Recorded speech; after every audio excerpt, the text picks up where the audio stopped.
Welcome to the Magnetic Mama Club. I'm Alyssa, energy healer, spiritual soulpreneur, and mindful mama, here to help you reconnect with your soul's purpose and show up as the most authentic version of yourself. In this space, you're part of a community of conscious mamas who trust their intuition and own their magnetic desires. Together, we'll explore how to honor your needs, mother with clarity, and embrace your authentic power. Your journey to a more empowered magnetic life starts now. Welcome back to Magnetic Mama Club with your host, Alyssa, a show all about motherhood, magnetism, and mindfulness. Today, I have an amazing guest, Shaina Rae, who is a somatic attachment therapist and parenting coach that is revolutionizing the way women prep for motherhood. Through her signature program, Mom School, Shaina teaches women how to break the cycles of inherited family trauma and nurture a secure attachment relationship with their child from the very start. With a rich background in attachment and subconscious healing, her work not only helps women radically improve their mental health through somatic emotional processing, but also teaches them how to support their kids so that they can get the same results. Inspired by her personal journey of overcoming loss and chronic illness, Shaina is committed to helping women build deeply connected family units, ensuring that their children grow up with thriving mental health, resilient nervous systems, and all of the tools they need to thrive as they grow into adulthood. I think I need to have her back because this episode could have gone on and on and on.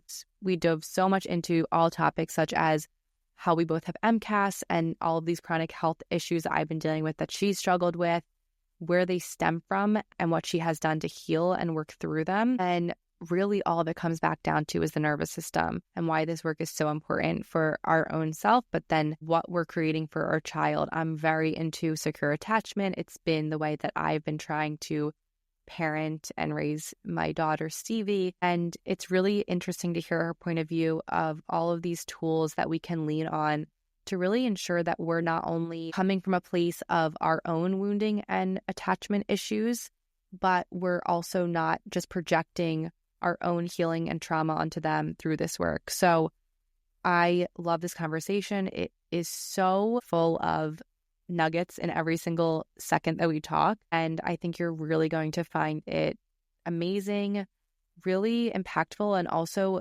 tangible for you to apply into your life, no matter how old your child is, no matter if you're pregnant or you already are a mom, which is why I love her work, because it stems so much from preconception and why I found this work incredible myself before even getting pregnant. So I'm really excited for you to listen.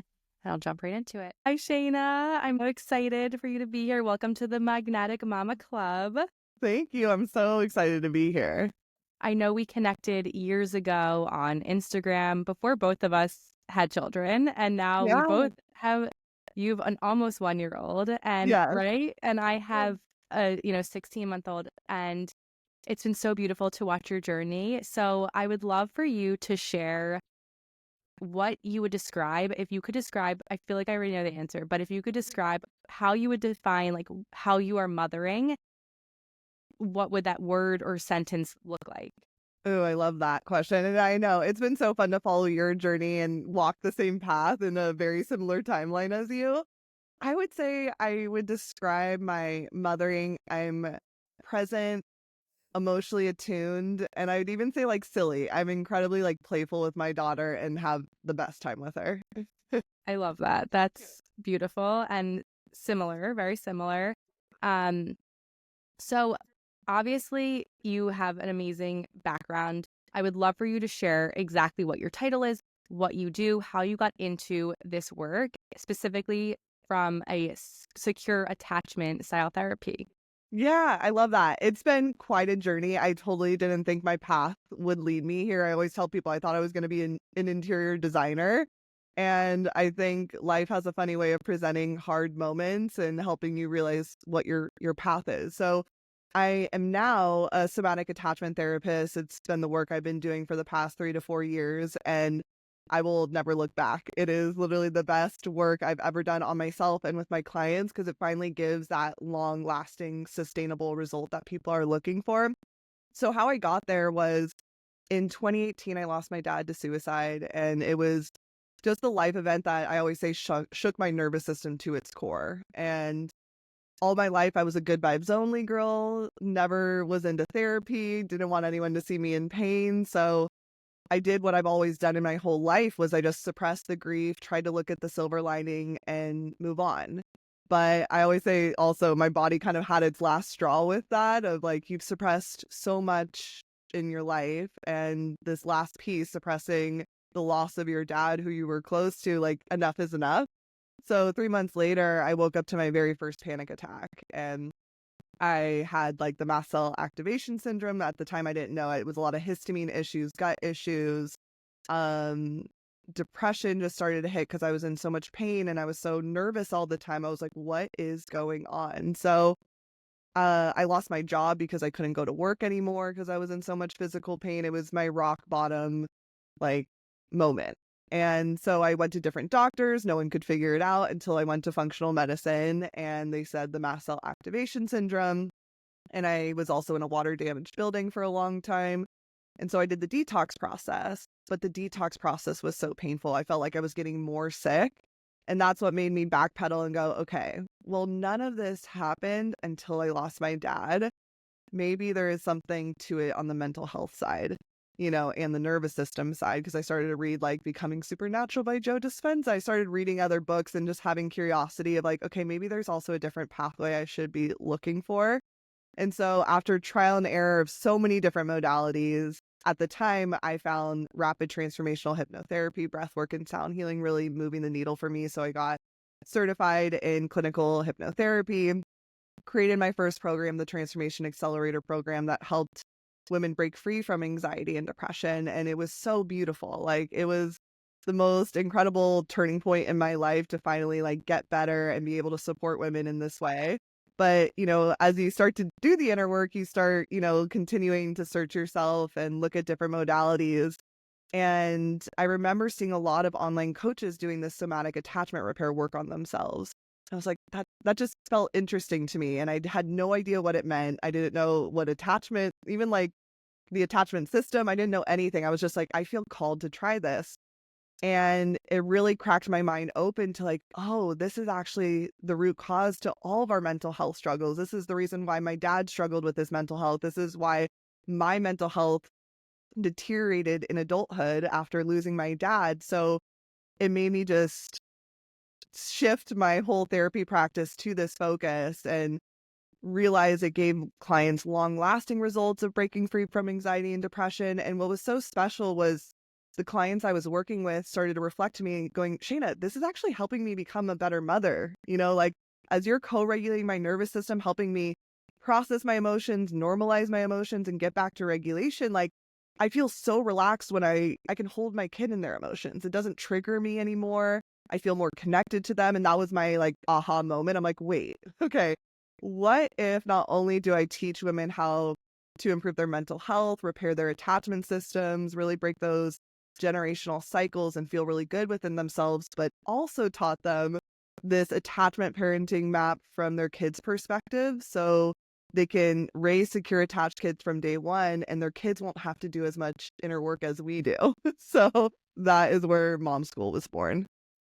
I have chills, full body chills, because so much about, I feel like we could have a whole episode on health.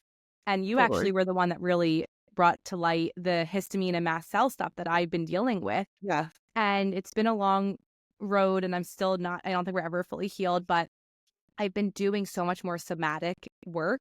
Yeah. And, it's so trendy to say nervous system regulation and all of these fun words, right? Totally. Where Buzzword. buzzwords. But I think there's not really much information out there, at least that I found, that's really explaining like, how do you actually do that? What does that actually look like? And so for me, being able to actually do things that are helping me somatically, I feel are actually really helping the symptoms that I'm facing and the triggers that are coming up. And I'm realizing, yeah, a lot of it is energetics, right? It's not just like the body keeps score. Mast cell activation syndrome, I think, happens to more women after pregnancy than people realize, That's what triggered it for me. I've always had chronic illness. I've always had Ehlers-Danlos. That's something I lived with that I didn't know till later on. I actually didn't know I had Ehlers-Danlos until, which is connective tissue disease, until I had an injury on my Achilles and I was in a boot for 8 weeks and I was immobile. So it triggered, the immobility triggered my POTS and I didn't know I had POTS. So I basically got diagnosed with POTS and EDS at the exact same time.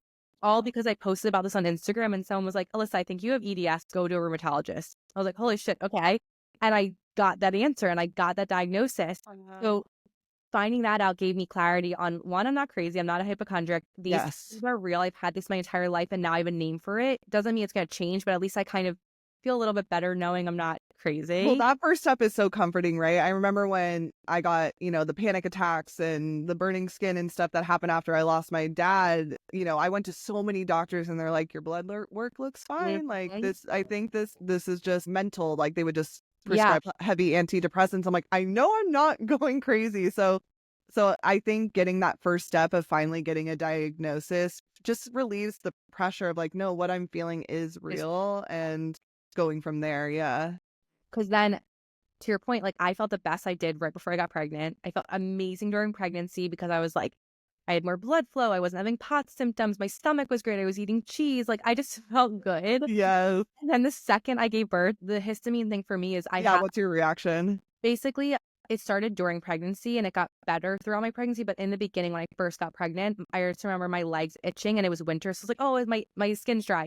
But it's itching from literally my butt cheeks all the way to my ankle, nowhere else in my body. And again, no bumps, no marks. It just will get red and Yes. scratchy and activated from heat in the shower. But like kind of comes out of nowhere, worse at night. And I would just bleed to death because I'm just scratching so hard. I'm bleeding. And Yeah. it got better when I gave birth. And then I got COVID a month postpartum. Yeah. And I remember because I like went to the doctor because I was having a rash on my butt. And I was like, why do I have a rash here? Like, what's going on? They're like, oh, it looks just like a dermatitis, whatever, you're fine. Yeah. But from that moment, and it has been a year, I lived with it, like scratched every night. It was just like my normal. I was like, okay, Yeah. itchy, I guess I'm just scratching. Guess this is whatever. I was having gut issues again. And I was also breastfeeding for 13 months. So I knew that if I wanted to feel better, I had to stop breastfeeding. And that's really why I weaned because I was like, this is now like affecting my well-being in my life and I can't show up for CV. And I Totally. will say, because I wasn't getting a cycle, I will say as soon as I stopped breastfeeding and I got my cycle back, I actually was getting relief because I was then seeing the patterns of like, oh, this is calming down and it's getting better. It's flaring here. So Yeah. yes, I'm still having it, but it's more controlled and better because I'm more aware. Yeah. 100%. Yeah. And I feel like that's the whole thing is with healing mast cell is just starting to get more proof that like you try something and you were okay, because like for me when I first had mast cell, like I would react to like every food. So like what you're pointing to, like, oh, I've gone on a low histamine diet and stuff, and it's like great, it's a great starting point, but you don't want to live in fear of like, oh my god, if I go off the course. So like for me when it came to I had a crazy food sensitivity. At the point when I first got sick, I could only eat like 4 foods. But what made me start to unhook from the antihistamine diet was like I would be able to eat avocado toast, and avocado is like a very Yeah. stereotypical high histamine. And I just was like, huh, I'm fine when I eat this. So it's like building that safety and that proof that it's like not, maybe it's not so rigid, and maybe like, because every mast cell patient is so different too with what triggers them and stuff. So it's just, I encourage you to, it's like you just start trying different things Yeah. to help I build mean, I more cut out matcha safety. for a month. I haven't had matcha in over a month. And I was like, oh my God, I felt the best I ever felt. But now it's back. And I'm like, wait, I cut out matcha. So maybe it's not the matcha. Like maybe I can have it in small doses. And I Yeah, cut out avocado, but I love avocado. Maybe I can introduce it. So I think everyone's so different to your point with your story. And thank you for sharing that. Your body was keeping score. And I think so many of us are numb to it and aren't even aware of it until something traumatic, our body reacts in such a way. And hmm I was also a good vibes are only girl. So I right. have come a long way. And exactly what you're saying about motherhood is how I am trying to be. My whole concept and theory is that if we are doing this work when our children are this young, we will have to not do as much repair when they're older. They will not have to go through as much reprogramming and detachment from their limiting beliefs that they picked up from our projections and all these things that our parents didn't have these tools when we were Yeah. young. And not that my mom didn't do an amazing job raising me, but there's subconscious things she's not even aware of, right? And so I love what you're doing. And this is honestly such a big focus for me and also for this show. And I would love for you to just dive in and chat about what secure attachment to you really means. Someone listening, if they're pregnant or, they're newly postpartum, what does that actually mean? How is it tangible for them to take these steps and, mother from that place? Yeah, right. Secure attachment. You hear so many different flavors, but people aren't actually talking about the basics. So I love that we're starting here. The way I see secure attachment is feeling safe to be your most authentic self. So feeling so safe to feel what it means to be human. So many of us, when we're feeling a negative emotion, when we're sad, when we're angry, there's a part in us that judges ourselves. I shouldn't be feeling this way, or let me critically analyze this. If I can rationalize the feeling, I won't feel so bad that I'm feeling this feeling, right? And that was all based on our attachment trauma, right? And so secure attachment with our kids, when we can finally co-regulate their nervous systems and help normalize their emotions and teach them emotional resiliency, like you can feel something heavy and there's relief after.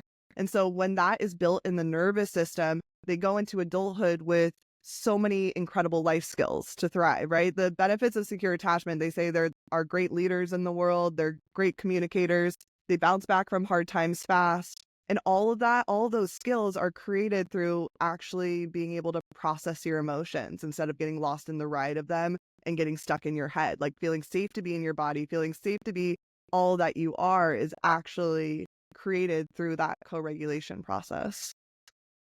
Thank you for that, because I was naturally, I feel like, raising Stevie this way, but I feel like our generation is getting better about these conscious parenting, all of these tactics, right, of attuning to their needs and all these buzzwords that we're talking about.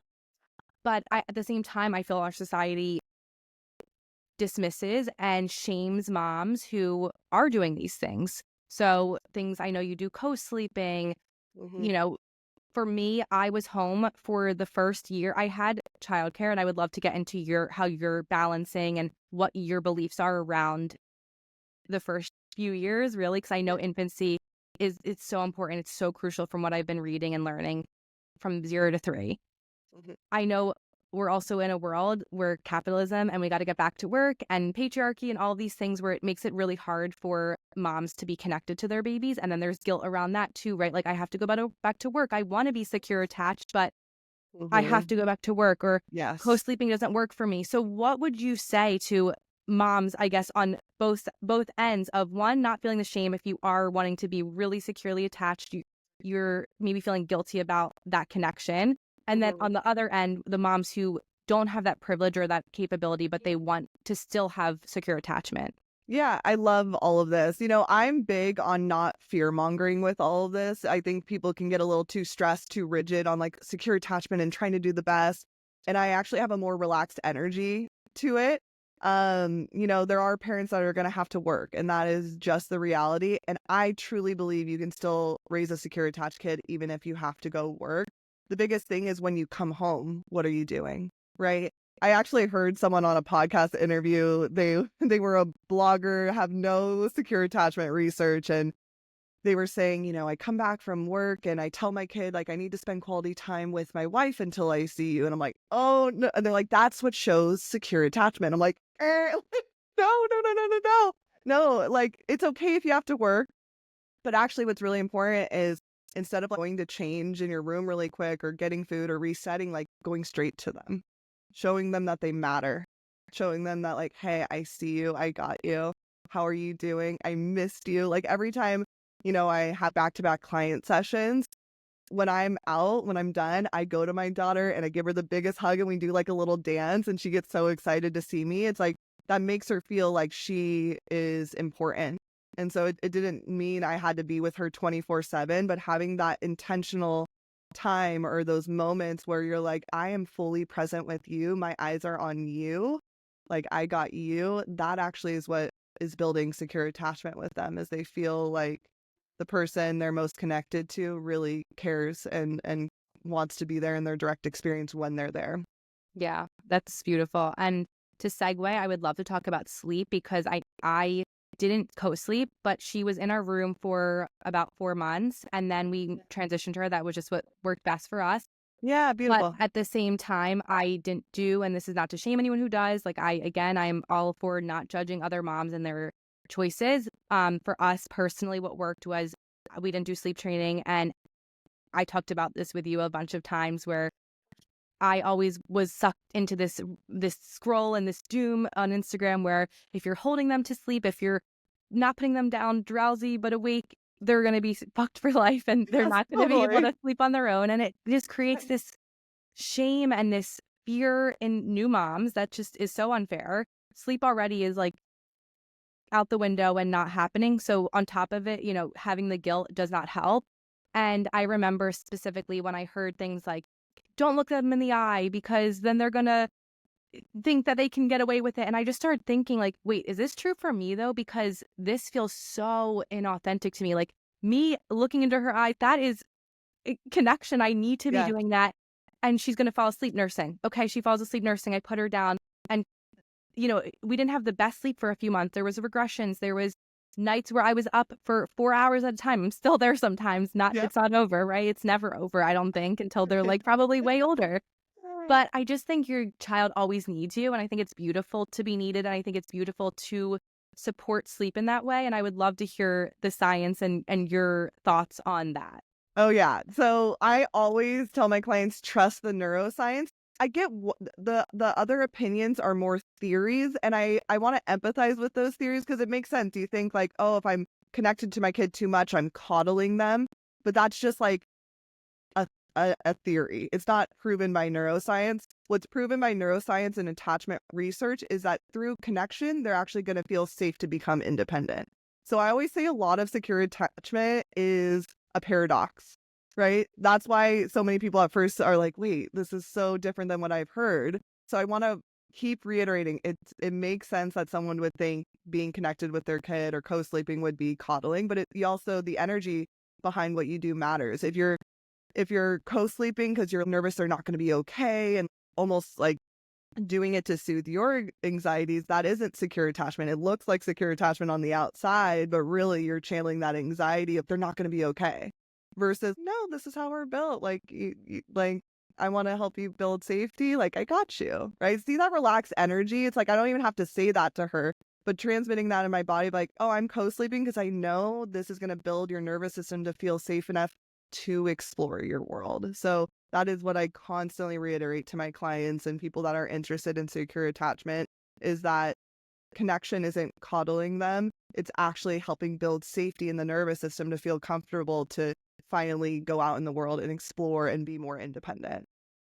Yeah, exactly. And you said something to me a while back where I asked, she doesn't need me as much anymore. Does that mean that there's something wrong with her attachment? And you said, no, it's actually the opposite. She is so secure. And that's what I felt in my heart. But I hearing it made me feel really good. And my husband has said it to me a few times where we've laid down the foundation for her to feel safe. And she knows to call when she needs, which she still does. And I still go to her. So and that's it, right? So it's like as she builds more independency, the reason why she's more independent because she builds that proof in her body of like, oh, if and when I need them, they're coming. So I can keep exploring and playing, right? And you built that through repetition, through actual proof for her to trust that, right? And so that's why I always say through connection, they become more independent because they know if they need you, they'll call for you and you'll be there. yeah, That's secure attachment. totally. Yeah. And what you said before of the co-regulation or the codependency, can you talk to the co-regulation piece of what actually is co-regulation, especially when someone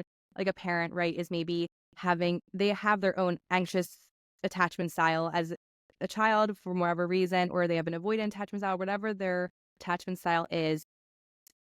What does that look like where you're supporting your child's emotions without putting your own projections into it, if that makes sense? Yeah, totally. So, top line overview, co-regulation is being able to be regulated by another nervous system there. And I want to just highlight just kind of some background. Like a kid comes into the world with zero self-regulation skills. They don't know how to move through their emotions. Do they feel emotions? Of course, obviously. But do they know how to actually metabolize the energy all the way through? No, they actually need that healthy mirroring from an adult to normalize what they're feeling and know they're going to be okay. So when they roll after it and have that restful connection with their parent, they're like, hey, okay, the energy left and I'm okay, right? That's what builds resiliency is our kids going through hard emotions, hard times, and then coming out the other side going like, oh, I actually feel better that I allowed that to come through. And how do they build that knowing? Through us mirroring that their emotions are okay, through us being in that chill energy.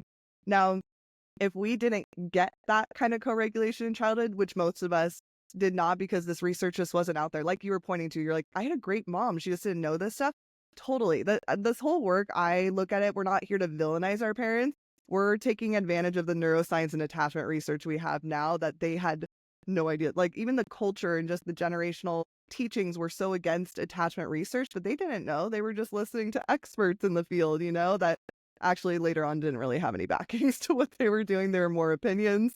So we get to take advantage of it. But the reason why it can feel so dysregulating to be there for your kid, maybe you are more avoidant and just the emotions are too much, or you're anxious and you're trying to overly soothe and you don't think they're okay, is because you don't know how to move through your emotions and know that you're going to be okay. So I always say embodiment of this work is everything. So when I work with a client one-on-one, the somatic attachment repair work I do is giving them the co-regulation they missed out on in childhood, so they're able to co-regulate their kids. Because once you know what it feels like to receive it and you get the embodiment that your emotions are normal, you can literally feel it and feel better after, then you're not so avoidant of their emotions or scared to sit in emotion with them. You just know it's like, oh yeah, you're crying, you're upset because I had to take that toy away, right? And when you channel that chill energy as they feel it, that is co-regulation. That is what builds secure attachment, and that's what helps them feel safe to be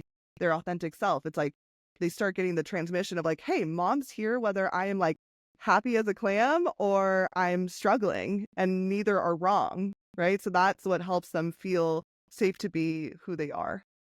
Yeah, I notice myself naming things and saying things, and I've done it from a young age when she was not even hearing me probably. I mean, they're always listening, right? But even things, and I know you talked about this too, but when you're changing their diaper, especially when they're really young, the connection and the conversation of what's happening while you're doing it and just talking to them and being really present. I think little things like that, people don't think about it because they're not in the zone, right? They're just let me clean this up, but they're not thinking about the connection that's actually being made in that moment and how it's really beneficial for the baby. And I've always looked at it that way and have loved that. Love that. And similarly, I notice when I'm triggered now so much more. And I notice I have the awareness of, oh, she's really triggering me right now. What in those moments, right, where it's you're in the moment, you're in the thick of that trigger. What do you do? Because for me, sometimes I just kind of either have to have my husband step in.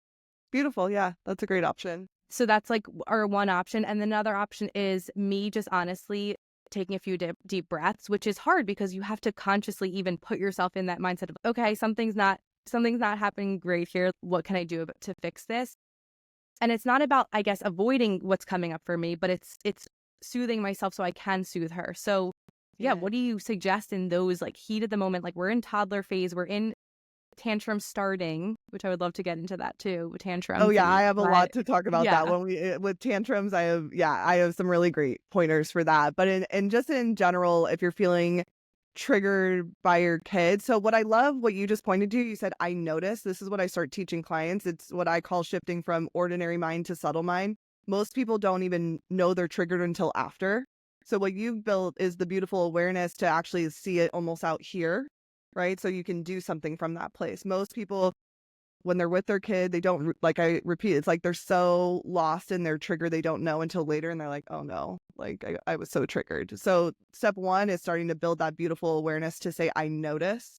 And we're not here to make our triggers wrong or bad. That's another skill set we're developing here, is just kind of noticing what's happening in the body, not labeling it as right or wrong. It's just feedback. And so when you get triggered, I look at it from the lens of internal family systems and parts work. Whenever we're triggered, you're in your inner child ego state, this frozen child that hasn't been able to process an emotion all the way through. So always remember when you're with your kid and you get triggered, adult you is not in the room. So give her a break. And it's really this inner child that is coming through. And so if you notice that, what's beautiful about being adult is you actually have an inner adult ego state.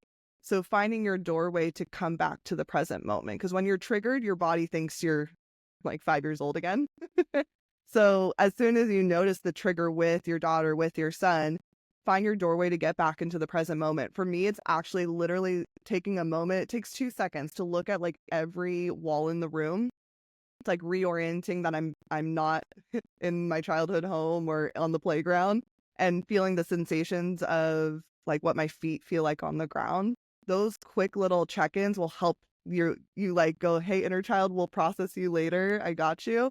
And I can come back to my inner adult and just be here with you right now. I love that. Thank you for that tip. It's definitely something I'm working on. And it's, again, not trying to be like the perfect parent, because I know that that's not going to happen. And a lot of this work is me realizing that as much as I do all the things, like she's still going to pick up beliefs elsewhere, and I'm not always going to be perfect, but I know the repair is so important. And just noting the inner child. I even sometimes imagine myself in these moments, like when I'm saying, it's okay, Steve, you're like, I'll be right there. Like I'm actually talking to my inner child probably more Beautiful. than her.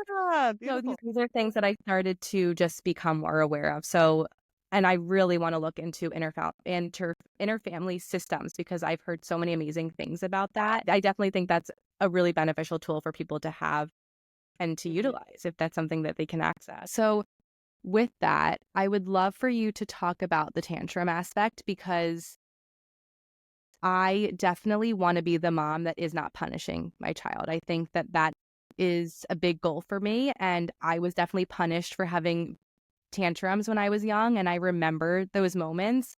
And I remember almost like crying my way out of it. That's how my mom would deal with it, because it was uncomfortable for her probably to see me that upset, maybe if we're out in public, or just she's had enough of it. So as somebody who has a 1.5-year-old almost, like what are the ways that we can kind of support them, one from infancy, but also throughout toddlerhood and throughout these big emotions that they're having while they are learning to self-regulate and they're learning emotional capacity? Yes, yes. So this is why I love teaching the 5 personality patterns map. It's created by Stephen Kessler. You can start with the book, but I've built a lot of knowledge beyond the book, that with just like real time support with moms and their kids. And with toddlers, you're at the aggressive pattern, and this is the developmental need of feeling like something bigger can hold them. And so it's also the developmental need where they're learning how the world works. And I love how Gabor Mate always says, if you're a good parent, you're going to disappoint your kids a lot.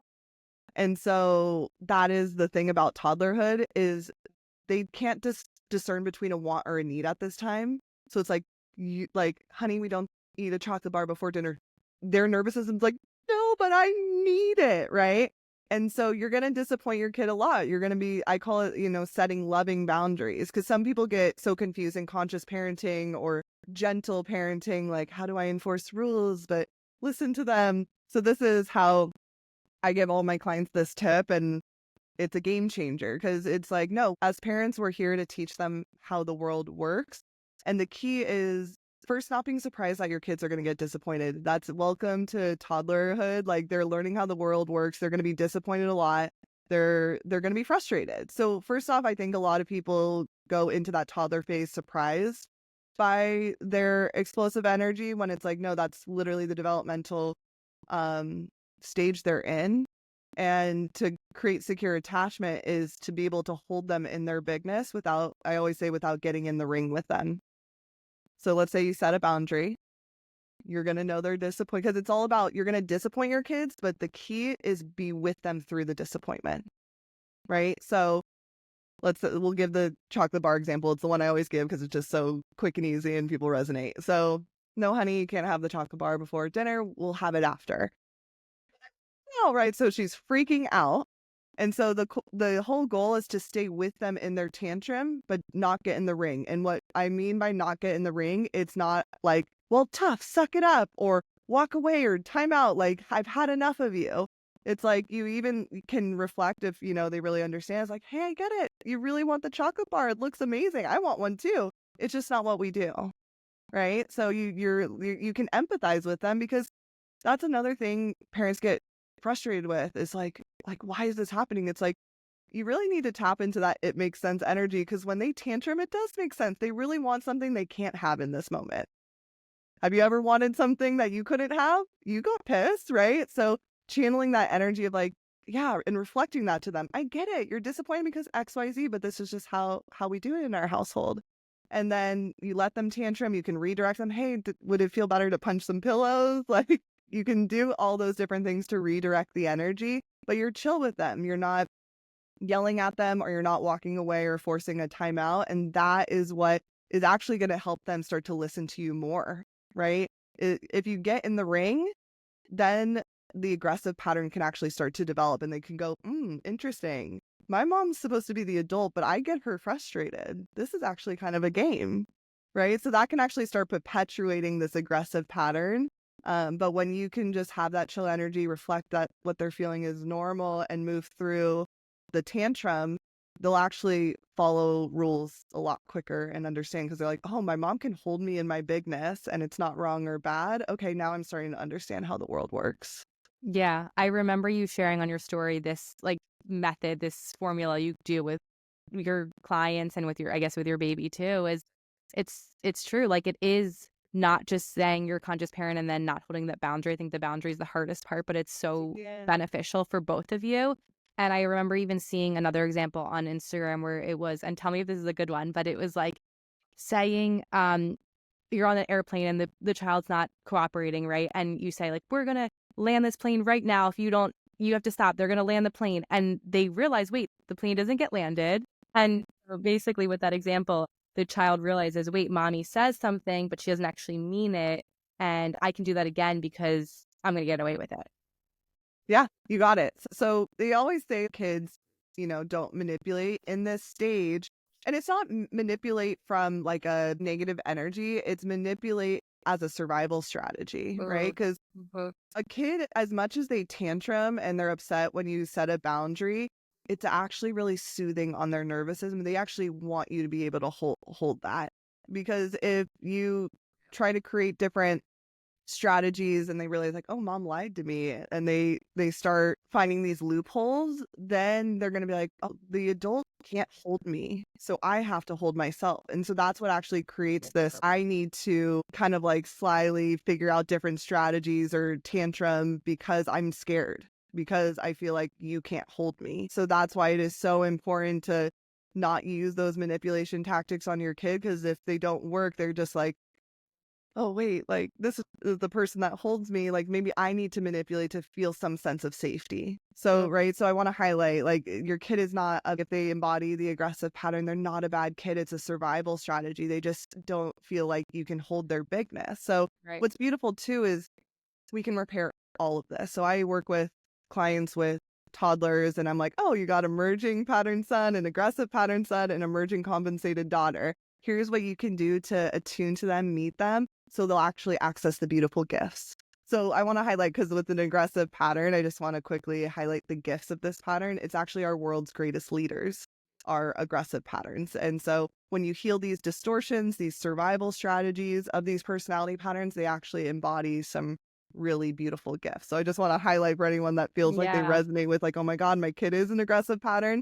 Well, when you learn this map and understand how to attune to them and repair that, they're actually going to be able to access the gifts. And who knows, your kid might be one of the great leaders of our world. So that's Yeah. always Thank you great to know. for calling that out. That's really important. I mean, especially with neurodivergent children, every baby's different. Every child has Yes. different energy. And I'm also noticing Stevie was a really calm, chill baby. And I don't know if we're just in a phase, but she's really energetic and she needs to get her energy out. And so me learning to work with that instead of trying to like diminish it and have her be this proper little girl that society wants them to be, but how can I work with her energy to actually like get it out, let her express it? So I'm trying to like Yeah. start doing things that are going to help her move her body. And I know that also is really regulating too, right? For the nervous system and doing those types of things.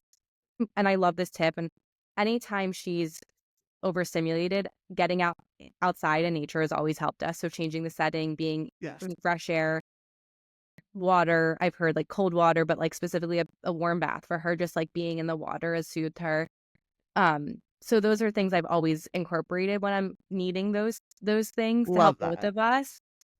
But I think having tools, owning their sensory needs and not just right? Like putting it to the Yeah, side. totally. Well, like what you're pointing to, it's like their body is the compass, right? And so it's like if you notice your kid is in a developmental stage where they need to burn a lot of energy and go, go, go, you attune to that, right? Yeah. You like you said, you get them on the playground or get them in fresh air or find the things that work for them. Like what works for one kid isn't going to work for everyone. It's like how can you be present with your kid, notice like, oh, are they more reserved or are they ones that are like super spunky right now and need to get that energy out, and you meet them there. So that's beautiful. Yeah. And even what you said before about the self-regulation piece, this always stuck with me of, they don't have the capacity to self-regulate yet. This always helped me, but similarly how if I'm upset, I don't just like my husband doesn't abandon me, right? He's an adult, I'm an adult, but he still is my comfort. I still go to him Yeah. to co-regulate. And so why would we expect a child who doesn't even know anything about this yet to just have these skills? And I think society just puts so much pressure on parents and on children to be so independent from the start. It's like they need to learn. And if we're Yeah. not doing this work, we need to model that safety for them. And so that's why I'm doing all of this work, because I know it's so beneficial for me and her. And when she's Yeah. upset or when I'm holding her and I'm upset, I do co-regulate like without even meaning it. There's times where I'm doing a contact nap and I'm like, oh my God, I actually needed that, I think, more than she did. Like that really calmed me down. So like what's happening there?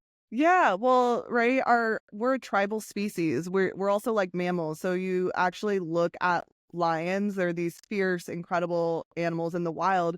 But what builds that confidence for them to go out in the world, in the wild on their own? You actually will see lions like cuddle puddle. Like they literally, that's the whole point is our nervous systems become more resilient, more independent through getting resource in that restful connection. So I'll have to send you pictures. Like you'll see all animal, or you've seen like the sea otter with their child. Like that is just how our systems are built. We're not. That's why I always say like solitary confinement in prisons is a punishment for a reason, because our Mhm. nervous systems aren't built that way. Like we're gonna go through hard moments and hard things, and co-regulation is just a part of what allows us to thrive and actually bounce back faster. So that beautiful connection with your child, that's what's happening. It's just so innate in our biology that we need other people to regulate our systems. We weren't meant to do it alone. I think when you first start doing this work, I know for me, I was like, I'm the self healer. Like, I heal myself, right? Like, really very individual and like, I got me. And it's like, that's only one stream to healing and transformation. Like, you actually need the support from self to others, self to community, self to something bigger like God, source, universe. You need it all. And it's just because we're this tribal species, we weren't meant to walk through this life alone. And I'm glad we kind of backpedaled on the self-regulation tools to like when your kid is feeling a certain way. Another key point is holding your alignment. This is what I teach is, a lot of people when they get triggered, they're merging with their kid's experience. They're holding their breath and like getting locked in, and they don't feel like their kid can be okay. So I teach 5 different points, but one of the most important points at all that I want to provide to your listeners is seeing your kid in their true essence. Like, and what I mean by that, no, like holding the view that they're gonna be okay. They're gonna be okay. It's like it's what I think you picked up on one of my posts, like the way you view your kids directly impacts their nervous system. So your face has all these nonverbal cues that your child can feel. So when you can hold the view when they're crying or upset, like, and it's just like a knowing, you don't even have to use words, but knowing that they got this, it's actually going to relax their system, and it's actually going to relax your system, right? The whole reason we get triggered is because we don't think that they're going to be able to handle it, right? So when we can shift the view of like it's okay that they're feeling this way, it makes sense, and I'm here for it all. It'll have more of a relaxed energy for you, and it'll actually allow them to look at mama, be like, oh, she's okay with this, and it'll help them regulate a lot quicker. I'm a Virgo and I share my emotions on my face. So that's I think really hard for me to have a poker face.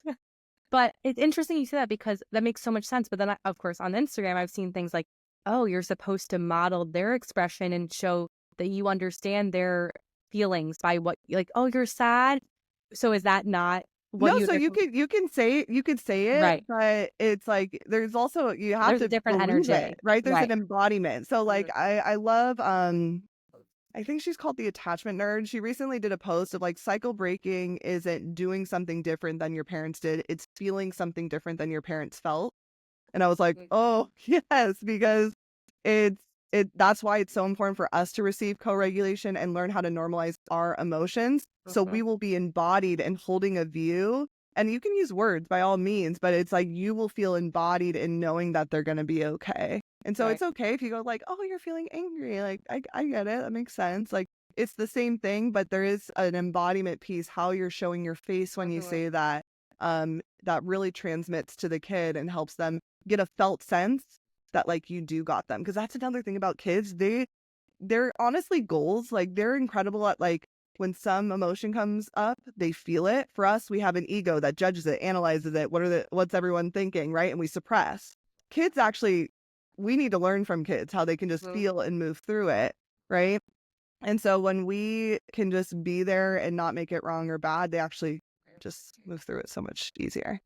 Yeah, and then we put on our shit, and then they pick, later on they're like, oh, I'm going to suppress this because like that's what I was taught. And then later we're doing the peeling back the layers and the reparenting ourselves from our own childhood. And that's like what, to me, being magnetic and really comes down to being your authentic self.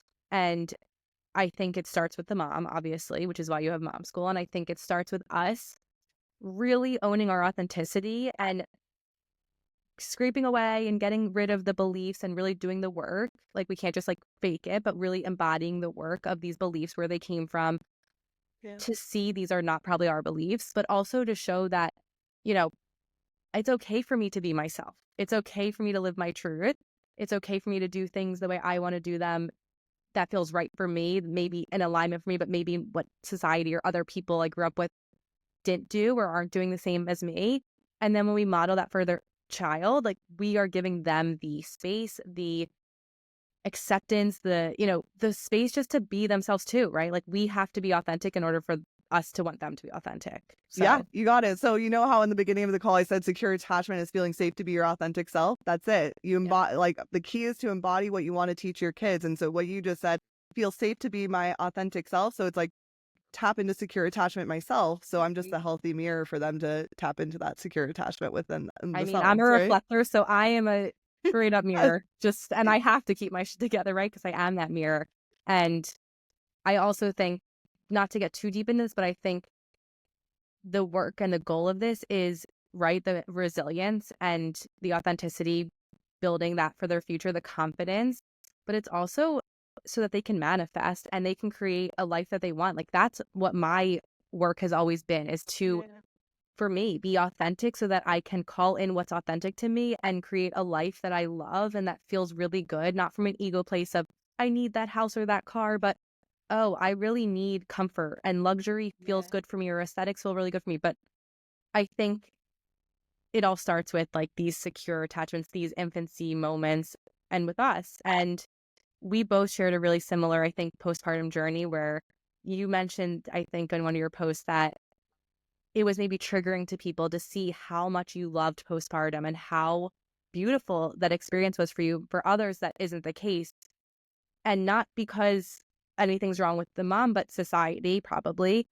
I would love to talk about that because I had a really similar postpartum experience where I felt guilty sometimes for how amazing it was. And I almost felt like I had to like talk about the negative and find things to relate to other moms of like, oh, me too. I mean, not now. It's like there's tons of things I can find. Yeah, Like, totally. but I felt that time was just the best. And yeah, there were hard nights and hard days, and it wasn't always easy.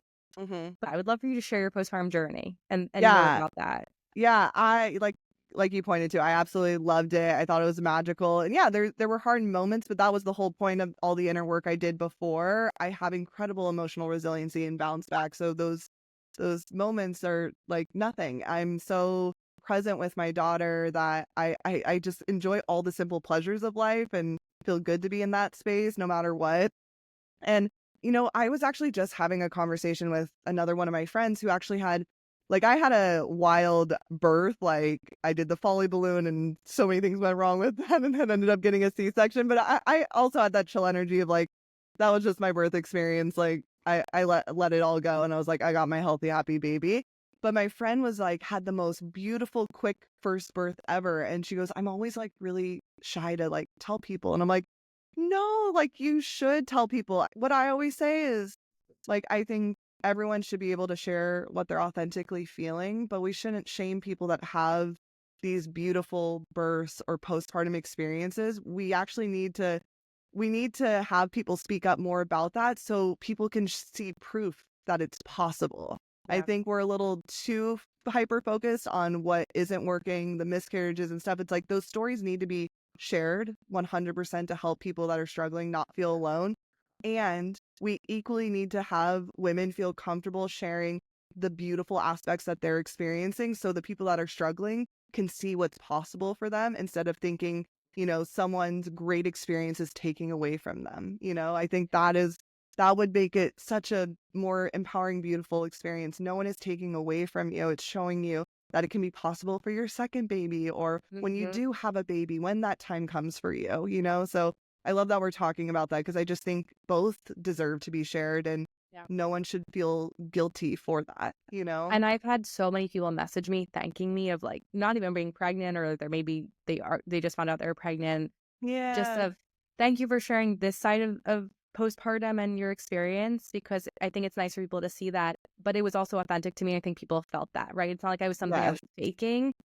And I think similar, like I did this work before I got pregnant. Like it's not that I just woke up one day, I'm like, I'm pregnant, I'm gonna go be this person and postpartum's great. Like, no, I did build that emotional resilience, like you're mentioning before. I did a lot of inner child healing work and repair and conscious conception, like everything. It started before I got pregnant. And so I think that's so important. And I'm sure that's what you teach with your work. Would you share about mom school and your offers and how you help women? Is it just once they're moms, or do you really focus on moms who are pregnant?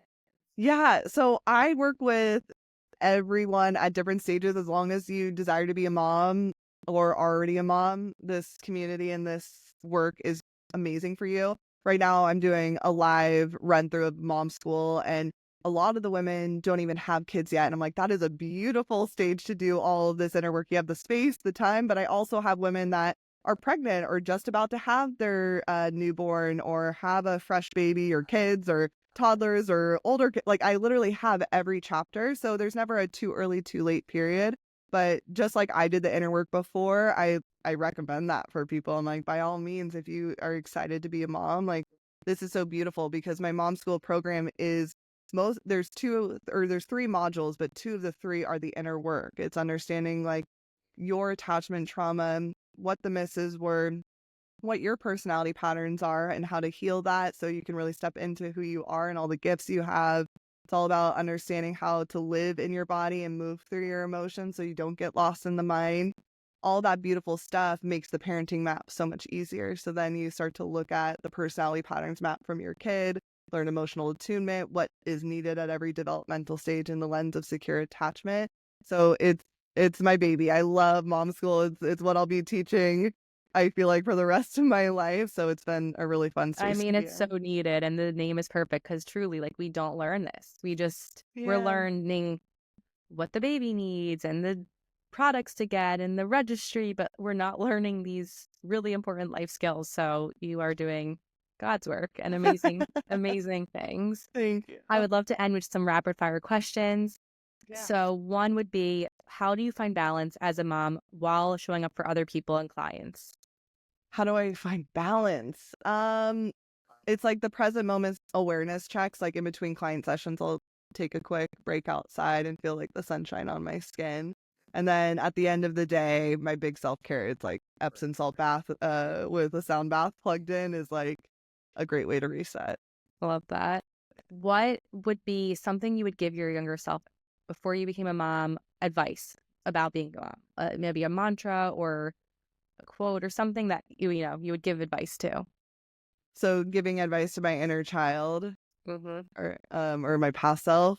Well, I just feel like what I would tell my past self is the inner work you're doing is gonna make motherhood as beautiful as you want it to be. Because I feel like when I did the healing, went through the healing journey, I totally didn't think this was gonna prep me for motherhood. I was just trying to get better mental health. So I think I would just tell my past self, like, all the work you're doing is going to pay off and make the next chapter of your life so beautiful. So keep going. Amazing. And last one is, what legacy do you wish to leave for your daughter and if you're having future children? Uh, what we've been talking about this whole time is her feeling safe to be her authentic self, her having the confidence to go after what she wants in the world and know that she can bounce back from any hard moment that life throws her way. Beautiful. Okay, where can people find you? Because everyone needs you. Yes. Thank you. You can find me at the.transformation.therapist on Instagram. I also have my website. It's Shaina, SHAINA dash Rae, RAE.com, with all of my different courses and different ways to join mom school. And I feel like those are the ones I have so far right now. And when is your next cohort? I know you do them twice a year usually. Yeah, I'm looking to do it twice a year. So I think the next round is going to start in July. So you can sign up for the wait list for that. I'll make sure to send you the link so we can have that in the show notes. And I'll also send you a couple freebies. So I have a meditation for any of you listeners that are currently pregnant or about to get pregnant. I have a meditation I created that I listen to every single day to start fostering that secure, attached relationship with my baby from the womb. So I'll send you that freebie. And then something I always got requested was a freebie on just different topic conversations to talk to your partner about before having a child.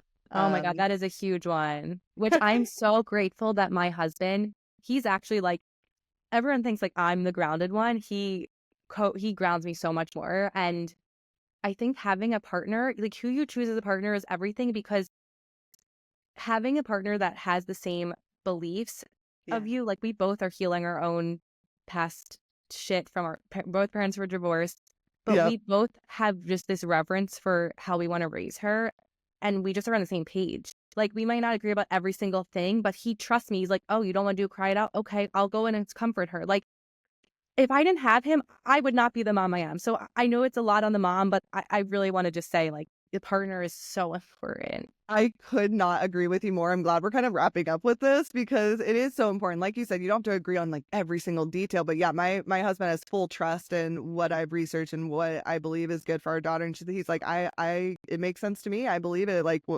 like you said, do you need me to go in there? Like, we're such a team, and I think it's so important to have those conversations early. So when you go into parenthood, you really do feel like a team. I loved, you had a reel that was like, I believe us anxious girlies like attract like being with that calm man. Yeah, I had the same thing with my husband. He's like the chillest of the chill. And I mean, you seem pretty chill. Yeah.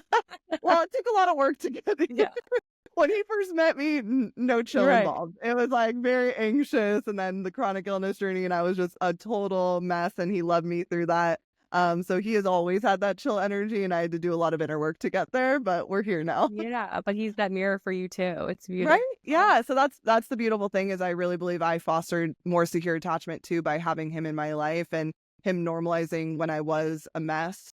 That he was there for it all, and that healthy mirroring for me, I firmly believe created more secure attachment with me on top of the inner work I was doing. It was an important piece. Totally. I mean, same with my husband. He's seen me at my worst. We've been together since high school, and we could have easily been trauma bonded, but it's actually the opposite, where we worked through trauma in such a beautiful way, and he mirrored safety for me and that secure attachment. So I'm right there with you, and I love that you have that. Yeah, that's so funny. I met my husband in college, and it's like, I think it could be a trauma bond, or you could go through the ringer and get to the other side and be like unbreakable. Yeah, 100%. 100%. Yeah. I love this conversation. I love everything you're doing, and I'm just so appreciative for you being on and all of your knowledge. Thank you. Well, thank you. I mean, I've always loved having a relationship with you, always connecting on Instagram. I've loved following you, and I love all the resources you give to women from this lens. It's so cool how you're bringing so many different people from professional fields in this work and bringing this to your audience. I think what you're doing is also so special. Thank you. Yeah. Okay, I'll talk to you later. Perfect.